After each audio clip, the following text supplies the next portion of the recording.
séricas de testosterona total normales o altas debido a los niveles altos de la globulina transportadora de hormonas sexuales, de testosterona libre baja y concentraciones elevadas de la hormona folículo estimulante y de la hormona luteinizante.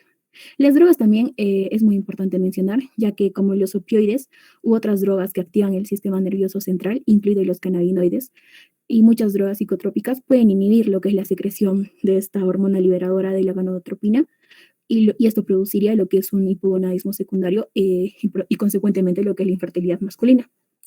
La obesidad también está dentro de lo que son las enfermedades sistémicas, ya que se vio que en los hombres produce hipogonadismo hipogonadotrópico con testosterona total, testosterona libre y concentraciones de gonadotrópica bajas, ¿no? O que estas estarían inapropiadamente anormales.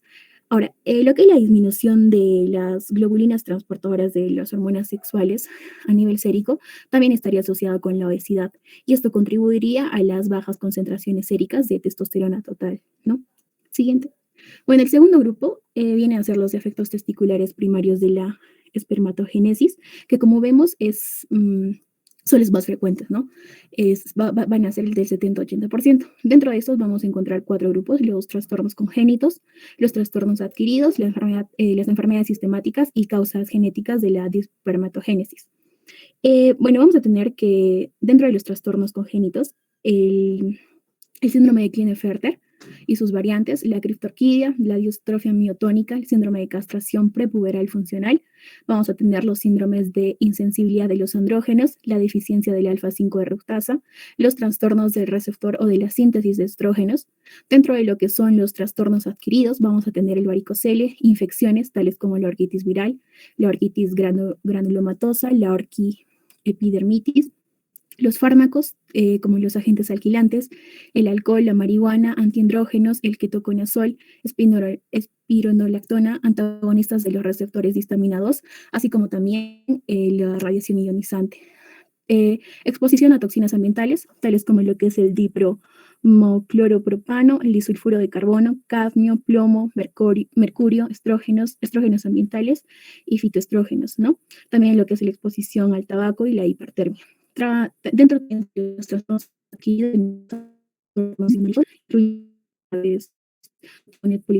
poliglandular y anticuerpos antiespermatozoides, también por traumas y por torsión testicular. Y dentro de lo que es enfermedad sistémica tenemos a la dispermatogénesis idiopática, que viene a ser la causa más frecuente. Tenemos a la insuficiencia renal, cirrosis hepática, cáncer, enfermedad de células falciformes, amiloidosis, vasculitis, enfermedad celíaca. Y dentro de las causas genéticas de la dispermatogénesis tenemos a las microdelecciones del cromosoma y trastornos relacionados, así como también los defectos autosómicos y del cromosoma X. Siguiente. Bueno, como lo mencioné, la dispermatogénesis idiopática es el defecto testicular primario más frecuente. En la mayoría de los hombres infértiles que van a tener anomalías en el número, la morfología o la motilidad de los espermatozoides se va a dar, ¿no? Y en esta básicamente no existe lo que es una causa identificable. Dentro de lo que son las causas genéticas de la dispermatogénesis, varias técnicas han identificado varias causas genéticas, incluidos los estudios de asociación del genoma completo, GWAS, que este gen se ha identificado básicamente en aproximadamente el 5 a 10% de los hombres con infertilidad masculina, ¿no? Tenemos el síndrome de Klinefelter, el cual es una de las causas más comunes de hipogonadismo primario con alteración de la espermatogénesis y deficiencia de testosterona. No vamos a tener que básicamente se va a caracterizar porque los pacientes van a presentar testículos muy pequeños y casi siempre van a tener azospermia. Tenemos la criptorquidia también dentro de los trastornos congénitos, en donde se vio que los hombres con antecedentes de testículos no ascendidos tenían recuentos de espermatozoides más bajos, además que estos espermatozoides eran de peor calidad y tenían tasas de fertilidad más bajas que los hombres con testículos normalmente descendidos, ¿no? La alteración de lo que es la espermatogénesis en los testículos no descendidos probablemente estaba relacionada con anomalías genéticas, hormonales y del desarrollo subyacente, algunas de las cuales se podían prevenir mediante lo que es una intervención quirúrgica temprana. También tenemos el uso de medicamentos. Dentro de estos muchos medicamentos estaban asociados con lo que es la espermatogénesis alterada, ¿no? Y o disfunción de las células de Leydig. Entre ellos, los más importantes vienen a ser los fármacos alquilantes, tales como la que es la ciclofosfamida y el clorambucilo. Los antiandrógenos como la flutamida, ciproterona, la bicalutamida y espironolactona. También se vio que el ketoconazol y la simetina pueden causar dispermatogénesis al inhibir la producción o acción de andrógenos testiculares.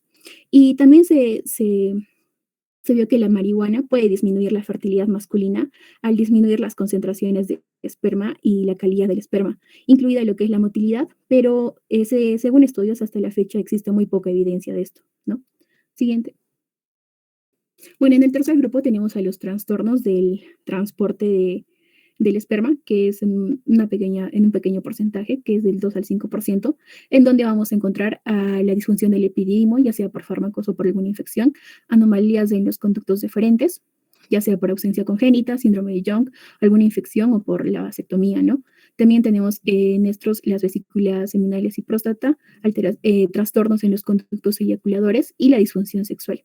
Dentro de lo que son las anormalidades del epididimo, la ausencia, disfunción u obstrucción del epididimo conduce a la infertilidad a pesar de que la producción testicular de espermatozoides sea normal. Dentro de lo que son las anomalías de los conductos deferentes, la infertilidad masculina puede resultar de anomalías adquiridas o congénitas de los conductos deferentes. Ahora, lo que es la obstrucción bilateral, la ligadura o el peristaltismo alterado de estos conductos provoca lo que es la infertilidad, ¿no? Asimismo, la obstrucción puede ser el resultado de una infección, ya sea por gonorrea, clamidia o tuberculosis, ¿no? Mientras que la ligadura de los conductos deferentes, lo que llamamos vasectomía, es una causa intencional de infertilidad inducida médicamente. Bueno, dentro de lo que es las vesículas seminales y próstata, no se sabe si lo que es la función normal de las vesículas seminales y la próstata contribuye a la infertilidad, pero la infección crónica de las glándulas accesorias sí podría contribuir a la infertilidad masculina. Y bueno, la disfunción sexual, que básicamente la disfunción eréctil, la eyaculación precoz y la falta de frecuencia de relaciones sexuales vaginales, menos de 2 veces por semana, también pueden ser factores que contribuyan a la infertilidad. Siguiente. Y como último grupo tenemos a la infertilidad masculina idiopática, que se va a dar en el 10 al 20%, en el cual se va a describir a un hombre infértil que básicamente es un hombre infértil que tiene un análisis de líquido seminal normal y sin causa aparente de infertilidad, ¿no? Esto básicamente se va a referir a hombres con análisis de semen repetidamente normales que no han podido lograr un embarazo con una pareja aparentemente normal, a pesar de haber tenido una evaluación cuidadosa de todos los posibles mecanismos causales. Siguiente. Ahora vamos a continuar con la evaluación del hombre infértil. Siguiente. Entonces, la evaluación inicial del varón con infertilidad se centra en detectar las causas que pueden ser tratadas para restablecer la fertilidad normal. El resto de las evaluaciones se centran en aquellos que podrán beneficiarse de las tecnologías de reproducción asistida. Entonces, un paciente infértil, la evaluación básica incluye la anamnesis, una correcta historia, el examen físico y 2 análisis de semen. Posterior a esto, se pueden realizar estudios más avanzados, como son la aplicación de pruebas endocrinas, también imágenes de glándulas y conductos accesorios. En general se hace ecografía transrectal y escrotal y las pruebas genéticas. Siguiente. En la anamnesis se tiene que hacer una historia detallada que se centre en las posibles causas de la infertilidad. Se tiene que preguntar sobre antecedentes del desarrollo sexual, incluyendo descenso testicular, el desarrollo puberal, la pérdida de vello corporal. También si se presenta enfermedad sistémica grave crónica, algún tipo de antecedente de traumatismo craneoencefálico o pélvico importante. También si hay presencia, si ha habido algún tipo de infección, como son las paperas que nos pueden llevar a orquitis, los síntomas sinopulmonares, las infecciones de transmisión sexual, infecciones del tracto genitourinario, ¿no? Incluyendo la prostatitis. También procedimientos quirúrgicos, sobre todo haciendo mayor énfasis en aquellos que han sido en las áreas inguinales y escrotales, tales como quizás una vasectomía o una orquiectomía. También el uso de drogas y exposiciones ambientales, incluyendo el consumo de alcohol, tabaco, marihuana, opioides, la radioterapia, esteroides anabólicos, corticosteroides, quimioterapia citotóxica, drogas que causan hiperprolactinemia y exposición a sustancias químicas tóxicas. También es importante los antecedentes sexuales, como es el líbido, la frecuencia de las relaciones sexuales y también si es que los pacientes han tenido algún tipo de evaluación previa de la fertilidad, ya sea del hombre y la pareja. También es importante tener un historial detallado de la pareja femenina, incluyendo el historial de fertilidad previa o quizás si es que ha tenido infertilidad. y cualquier tipo de evaluación o tratamiento previo. Siguiente, por favor. En el examen físico vamos a hacer primero una inspección general para ver el estado general de salud del paciente. Se tiene que tener en cuenta que hay que tratar de observar alteraciones de los caracteres sexuales secundarios, como es el caso de una ginecomastia. También signos evidentes de endocrinopatías, como se dan en pacientes que tienen disfunción tiroidea o síndrome de Cushing. También hallazgos que sugieran una deficiencia de andrógenos. Esto se da en pacientes en hombres infértiles con efectos combinados en la producción de testosterona y esperma. La clínica de la deficiencia de andrógenos va a depender de la edad de inicio de esta deficiencia. Por ejemplo, en pacientes que tienen la deficiencia en la gestación temprana se presentan genitales atípicos. Al final de la gestación se presentan como micropene. En la niñez tienen un desarrollo puberal retrasado y si es en la edad adulta vamos a encontrar disminución de la función sexual, infertilidad y eventualmente pérdida de las características sexuales secundarias. Siguiente.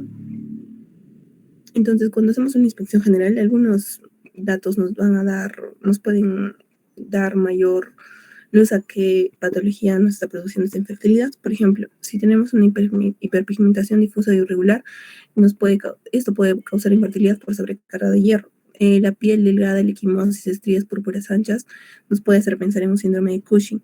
La pérdida del vello púbico, axilar y facial y disminución de la velocidad de la piel de arrugas faciales finas nos puede hacer pensar en una deficiencia de testosterona prolongada. Al momento de examinar los genitales externos, se tiene que ser bastante minuciosos, tiene que examinar el pene, la posición del meato urinario y los estigmas y infecciones de transmisión sexual. También se tiene que hacer la palpación de los testículos, evaluando el tamaño, la consistencia o presencia de zonas cinduradas. Esta evaluación del tamaño también se puede hacer con la comparación con un orquidómetro, que más adelante les voy a hablar. También los epididimos deben ser identificados, evaluando la presentación de dilatación, induración o dolor a la palpación, y se tiene que hacer una identificación de ambos conductos deferentes. La ausencia de estos nos va a decir que hay una agenesia de estos, ¿no? Entonces, en el tamaño testicular se va a estimar por palpación y también se va a hacer la comparación con los modelos del orquidómetro, en este caso un orquidómetro de Prader. Los tamaños que hay son los tamaños prepuberales, que son de 1 a 3 milímetros, los tamaños puberales de 4 a 12 milímetros, los tamaños para adultos, que son de 12 a 25 milímetros. En general, cuando un hombre adulto tiene un volumen testicular menor a 15 o una longitud testicular medido en el eje más largo menor a 3,6 centímetros, se va a considerar pequeño. Entonces, después de haber realizado ese examen físico, si nosotros encontramos testículos pequeños y otros hallazgos de desarrollo puberal incompleto, podemos pensar en un desarrollo sexual incompleto. Si hay ausencia de conductos deferentes, engrosamiento del epididimo y varicoceles grandes, mediante el examen y se detecta mediante un examen escrotal, hay que pensar en enfermedades que afecten la maduración y el transporte de los espermatozoides. Siguiente. Después se va a hacer los análisis de semen, que va a ser la evaluación del laboratorio clave en el hombre infértil. Vamos a ver en este análisis va a ser el volumen y el pH del semen. También se va a hacer una microscopía para ver la concentración, conteo, motilidad y morfología de los espermatozoides, los escombros y la aglutinación, recuento de leucocitos y células germinales inmaduras. La recolección de muestras se tiene que realizar de 2 a 7 días de abstinencia eyaculatoria y se tiene que recolectar la muestra de preferencia en el hospital mediante masturbación, pero si no es posible se puede realizar en casa y entregar al laboratorio dentro de la hora posterior a la recolección. Es importante que se tiene que tomar 2 muestras de semen, debido a que va a haber una variabilidad inherente de las concentraciones de esperma en las muestras de semen. Siguiente. Vamos a ver ahora los criterios de normalidad de los parámetros seminales en el percentil 5, que ha sido dictado por la OMS en el 2010. Dentro de esos parámetros sabemos que anormales son el volumen seminal, que esté en 1,5 milímetros, el número de totales espermatozoides sean 39 millones por eyaculación, la concentración de espermatozoides de 15 millones por mililitro, una movilidad total que viene a ser la suma de la movilidad progresiva más la no progresiva en un 40%, la movilidad progresiva en un 32%, la vitalidad, que son los espermatozoides vivos, 58%, la morfología, formas anormales, un 4%, el pH mayor a 7.2 y los leucocitos menos de 1 millón por mililitro. Entonces, si un paciente no presenta esos criterios, decimos que tiene un análisis de semen normal. Entonces, podemos pensar en una infertilidad masculina idiopática. O también pensar en la infertilidad de la pareja femenina o un factor de infertilidad de la pareja, ¿no? Entonces, después de la evaluación completa de la pareja femenina y tratamiento de las causas reversibles de estas, se puede derivar a un especialista en tecnologías de reproducción asistida. Siguiente.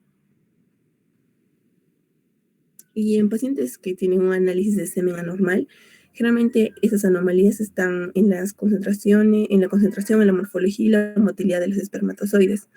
Cuando tenemos una concentración normal de espermatozoides, pero ya sea la morfología o la motilidad anormal, generalmente se deriva a un especialista en tecnología de reproducción asistida. Cuando hay una concentración de esperma menor a los 10 millones por mililitro, se tiene que sospechar de un síndrome de Klinefelter, que es una principal causa de hipogonadismo primario. Y en los hombres se tiene que realizar una testosterona sérica total y obtenerse también FSH y LH. Oligospermia o azospermia grave se tiene que someterse a pruebas endocrinas y también se requieren pruebas genéticas. También podemos encontrar la motilidad deficiente, que solamente si es en un porcentaje bastante alto de espermatozoides, también se tiene que derivar a técnicas de reproducción asistida. Ese siguiente. Cuando hay un volumen bajo, puede ser ya también por una concentración. Si hay un volumen bajo con una concentración normal de espermatozoides, podemos pensar en una recolección incompleta de la eyaculación o una eyaculación retrógrada parcial. Pero si tenemos un volumen bajo con baja concentración de espermatozoides, podemos sospechar de una deficiencia de testosterona. Y si tenemos volumen bajo con azospermia, nos puede sugerir una obstrucción del tracto genital. En la morfología normal, se va a basar en la longitud, el ancho, la proporción del ancho, el área ocupada por el acrosoma y los defectos del cuello y la cola del espermatozoide. Este es útil para detectar causas genéticas seleccionadas y muy raras de infertilidad masculina. También tenemos otras pruebas especializadas de esperma y semen que no se realizan de forma rutinaria y nos pueden ayudar en casos bastante específicos. Se puede realizar una presencia de aglutinación en el análisis de semen inicial, que nos van a mostrar anticuerpos contra los espermatozoides, que se presentan en algunos hombres infértiles, aproximadamente un 4-8%, pero estos anticuerpos no generan infertilidad. Entonces, bioquímica espermática se describe con frecuencia en los análisis de semen, pero no es muy útil en la práctica clínica, y también se puede realizar cultivo de semen, generalmente en pacientes que tienen células inflamatorias en las muestras de semen. Siguiente. De ahí también tenemos las pruebas endocrinas, que vamos a realizar la medición de la testosterona sérica total, que se va a obtener la muestra entre las 8 y 10 de la mañana, también la muestra del FSH y la LH.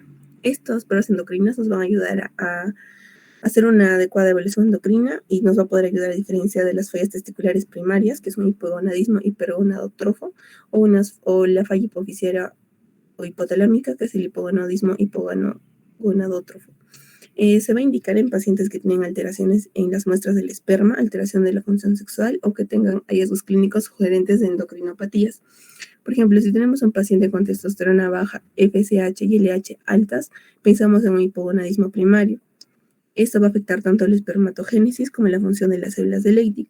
Pero si tenemos un paciente con testosterona y LH normales y la FSH alta, pensamos en un hipogonadismo primario, pero este va a presentar un daño de los túbulos seminíferos sin disfunción de las células de Leydig. Cuando tenemos un paciente con testosterona baja, pero FSH y LH no elevadas, que estén normales o bajas, pensamos en un hipogonadismo secundario, o sea, un hipogonadismo hipogonadotrópico. En estos pacientes se debe realizar una medición de prolactina y en muchos otros casos también van a necesitar evaluación adicional para ver si hay una masa celular, hipotiroidismo o si no un hipoadrenalismo secundario. Siguiente. Si tenemos un paciente con testosterona y LH altas, pero un FSH normal, tenemos que pensar en una resistencia parcial a los andrógenos. Y si tenemos pacientes con testosterona, LH y FSH normales, esos pacientes, y si presentan también azospermia asociado a esto, tienen que ser evaluados mediante una ecografía para evaluar si hay una obstrucción del conducto eyaculador. Cuando tenemos un paciente que tiene un recuento bajo de espermatozoides y LH muy bajo en un hombre que es muy musculoso, tenemos que sospechar del abuso de andrógenos. Siguiente. Ahora la ecografía escrotal y la transrectal.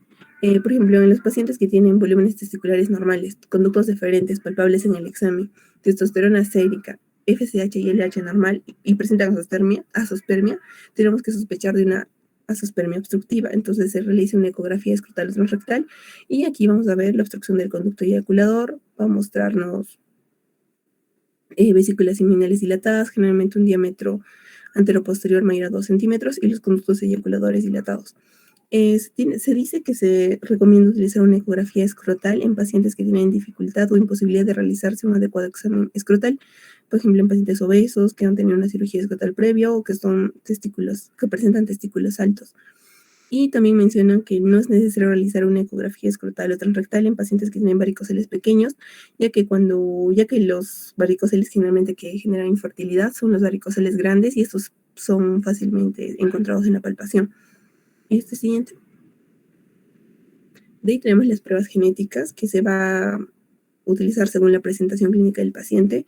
Tenemos las anomalías cromosómicas que se utilizan generalmente en pacientes infértiles que tienen concentraciones séricas elevadas de FSH y LH y una concentración de espermatozoides mayor a 10 millones por mililitro, menor a 10 millones por mililitro. Es bastante común encontrar aquí el síndrome de Klinefelter, que es la anomalía cromosómica sexual más común, y también podemos encontrar translocaciones cromosómicas en un 15%. Otra prueba genética es las microdelecciones del cromosoma Y, defectos del cromosoma X y la epigenética. Esto en hombres infértiles que tienen concentraciones de esperma menor a 5 millones por mililitro, presentan microdelecciones del cromosoma Y en un 10 a 18%, y también se puede hacer el estudio del gen CFTR. Esta mutación del gen regulador de la conductancia transmembrana de la fibrosis quística se presenta con azospermia obstructiva, que puede presentar síntomas o no de fibrosis quística, tienen un volumen testicular normal, tienen una ausencia del conducto deferente, la palpación de los genitales externos y concentraciones séricas normales de LH, FSH y testosterona. Siguiente. Bueno, entonces viendo el tratamiento, en este caso de las causas modificables, primero para el tratamiento tenemos que tener en cuenta que se ha evaluado ya tanto al paciente como a su pareja y que la pareja también, en caso tenga una alteración que influya en en la patología, se tenga que hacer también el tratamiento, ¿no? Paralelo al paciente. Y bueno, entonces vamos a ver primero el tratamiento del varicocele. Ya mi compañera ha explicado, ¿no? El varicocele es una dilatación excesiva del plexo venoso pampiniforme del cordón espermático. Entonces, generalmente esto va a aparecer en la pubertad precoz y la causa, esta patología, la varicocele, es la causa más frecuente de infertilidad masculina que va a ser corregida quirúrgicamente.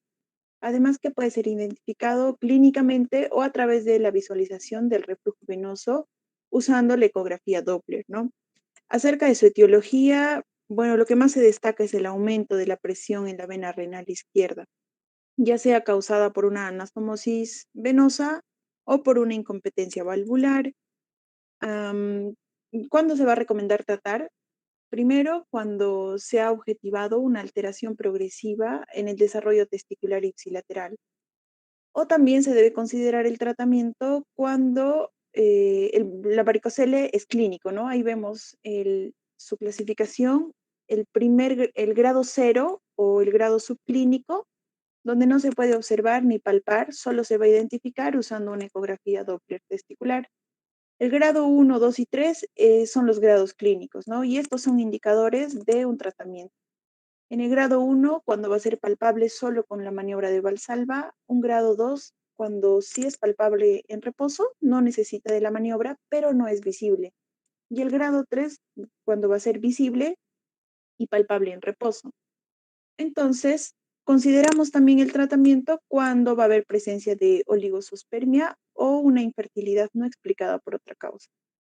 Va a haber múltiples alternativas terapéuticas, ¿no? Primero la escleroterapia, una embolización, la varicocelectomía escrotal o inguinal y también ligaduras altas, subinguinales, la microquirúrgica, ya sea inguinal o subinguinal, y la laparoscopía. Se ha visto que la microquirúrgica, la microcirugía, tiene menores tasas de persistencia y recurrencia y también tiene mejores resultados en cuanto a los parámetros seminales, ¿no? Y se ha visto también mejores resultados en las tasas de embarazo postcirugía. Aquí vemos algunos porcentajes de la cirugía retroperitoneal, por ejemplo, tiene 25% de recidivas y 10% de complicaciones. La cirugía inguinal de 5 a 15% de recidivas y 10 a 20% de complicaciones. Una laparoscopía 15% de recidivas y 10% de complicaciones, y además que requiere una anestesia general, y la radiología, 25% de fallos. Aquí en el cuadro vemos una comparación de las técnicas, ¿no? Donde la microscópica va a resaltar porque tiene una preservación arterial. Vamos a ver que dentro de sus complicaciones postquirúrgicas, el hidrocele 1% y una recidiva de 1%, además de que no está asociado a una morbilidad potencial, ¿no? En comparación con la retroperitoneal, con la inguinal, la laparoscópica o la embolización, que sí tienen, por ejemplo, en recidivas, valores muy altos, ¿no? Entonces, acerca de esta varicocelectomía subinguinal microscópica, los puntos principales de la técnica van a ser que se debe efectuar la incisión de piel sobre el anillo superficial del cordón. Luego se debe liberar con maniobras romas el cordón para poder exteriorizarlo sin hacer tracción, ¿no? Ubicar el conducto deferente en el borde interno del cordón. Se abre la fascia cremasteriana y la hoja interna del cordón. Se identifica inicialmente la arteria. Esto lo podemos hacer abriendo la hoja interna del cordón espermático, y ahí vamos a poder visualizar el latido arterial, ¿no? También se debe trabajar siempre en un mismo plano transversal al cordón y preservar por lo menos un conducto linfático. Lo vamos a diferenciar por su transparencia. Luego se revisa que no quede ninguna vena del paquete anterior sin ligar, y se debe ligar además las venas extrafuniculares y las cremasterianas porque estas están asociadas con alta recidiva, y respetar siempre la vaina, como vemos en la imagen, ¿no? El procedimiento. Una vez finalizada la ligadura venosa, se va a proceder al cierre del tejido celular y de la piel, y el paciente puede ser dado de alta de 2 a 3 horas posterior a la cirugía. Por otro lado, el hipogonaísmo se va a tratar. Primero, el hipogonaísmo hipogonadotrofo va a ser típico cuando veamos testosterona disminuida, que va a estar asociada a valores bajos de FSH y LH, ¿no? Puede ser congénito, como el síndrome de Kallmann, adquirido en tumores hipofisiarios. En este caso, por ejemplo, los adenomas hipofisiarios productores de prolactina es una causa frecuente, ¿no?, de esta condición, y se van a tratar con agonistas dopaminérgicos como la carbegolina, y también pueden tener una etiología idiopática. Eh, se debe establecer una espermatogénesis normal, y para esto usamos la terapia de reemplazo de gonadotrofinas. En caso la acción de la FSH sobre las células de Sertoli esté alterada, sabemos que las células de Sertoli son células de apoyo para el desarrollo de las células germinales, ¿no?, en los testículos. Entonces, si hay una alteración de estas, se debe usar el reemplazo con una gonadotropina menopáusica humana o con un FSH recombinante. Y si está alterada la acción de la LH sobre las células de Leydig, que son las que producen testosterona para mantener la espermatogénesis, se sustituye con una gonadotropina coriónica humana. Ahora, cuando nosotros hablamos de falla testicular, cuando vamos a ver el patrón de una testosterona baja y las gonadotrofinas elevadas. Entonces, en este caso, no se debe implementar una terapia de reemplazo androgénico, porque la testosterona exógena va a inhibir la espermatogénesis. En este caso, lo que se debe hacer es buscar la causa de la falla testicular primaria. Algunas causas van a tener tratamiento específico, otras causas van a permitir la recuperación espermática para una posterior reproducción asistida, y van a haber causas que no van a permitir obtener gametos viables, ¿no? En estos casos, por ejemplo, se le tiene que indicar al paciente que considere otras medidas como la adopción o la utilización de semen de un donante en caso quiera tener una familia, ¿no? Y además que dentro de este grupo de falla testicular va a haber un grupo específico que va a presentar niveles de estradiol elevados, y para esto vamos a usar inhibidores de aromatasa.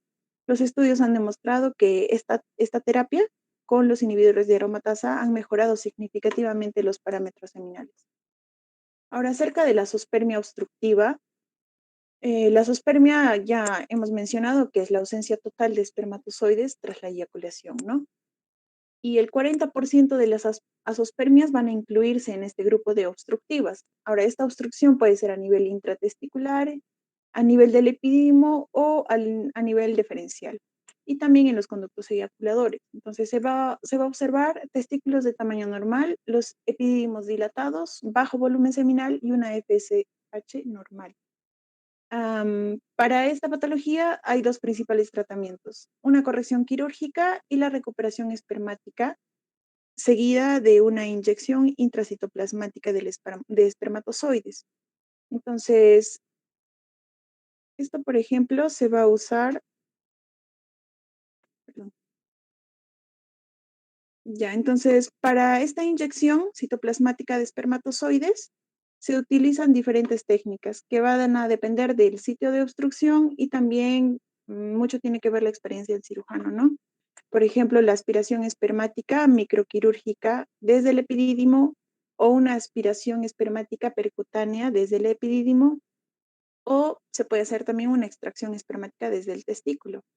Ahora, en caso la obstrucción sea epididimaria o deferencial, el sitio preciso de obstrucción puede ser determinado a través de una vesículo deferentografía o una exploración quirúrgica. Y el procedimiento que se usa, la vasovasostomía o una epididimovasostomía. Y aquí están las tasas de presencia de espermatozoides al momento de la eyaculación después del procedimiento, ¿no? En el caso de la vasovasostomía, del 80 al 90% y en la epididimovasostomía de 40 al 60%. Y si hay una obstrucción en los conductos eyaculadores, lo que se debe hacer es una cirugía de elección, que va a ser la resección transuretral.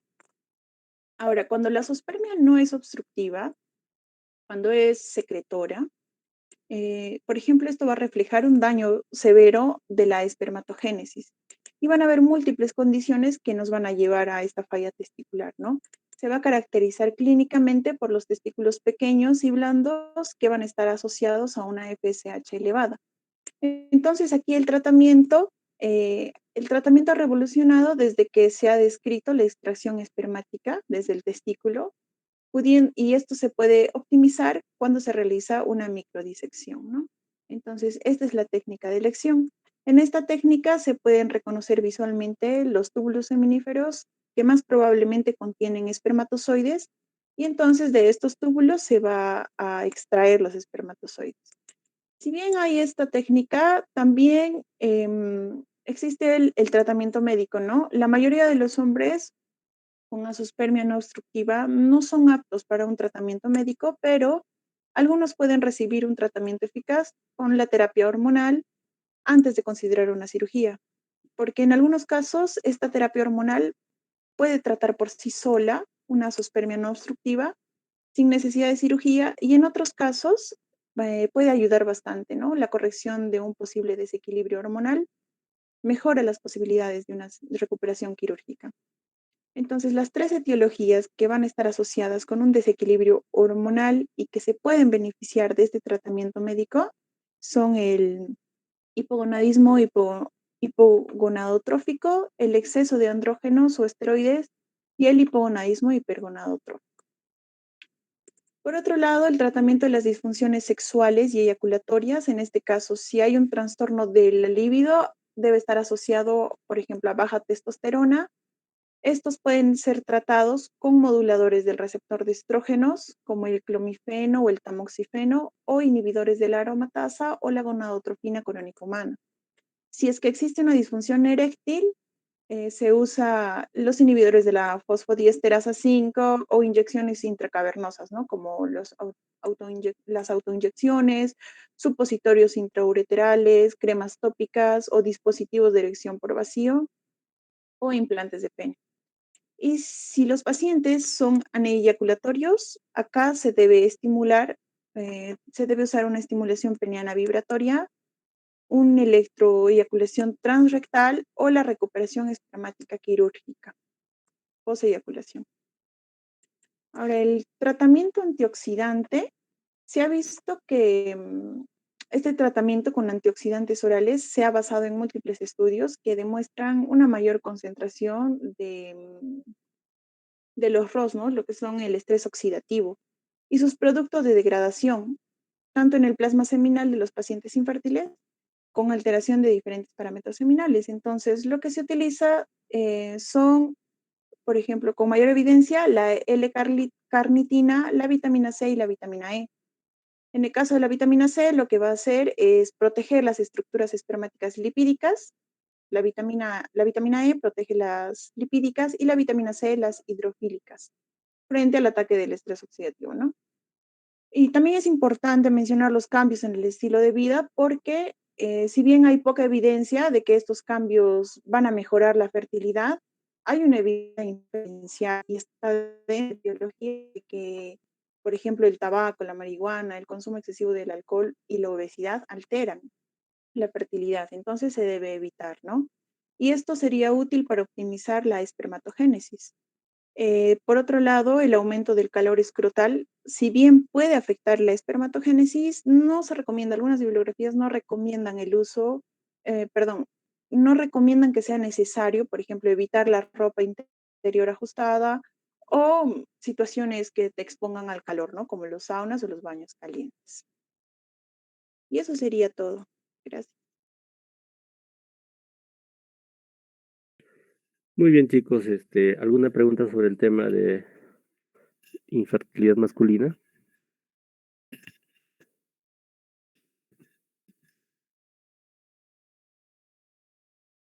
Chicos, ¿alguna pregunta?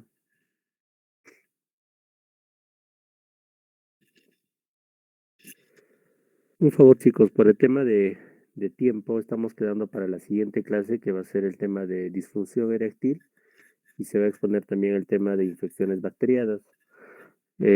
Los dos grupos, por favor, para el siguiente lunes. Miren, ahorita somos ya 14:51 y solamente han expuesto un tema. Traten de hacerlo lo más preciso posible las exposiciones, no se extiendan en demasía. ¿Estamos de acuerdo? Sí, doctor, está bien. ¿Alguna pregunta sobre el tema, muchachos?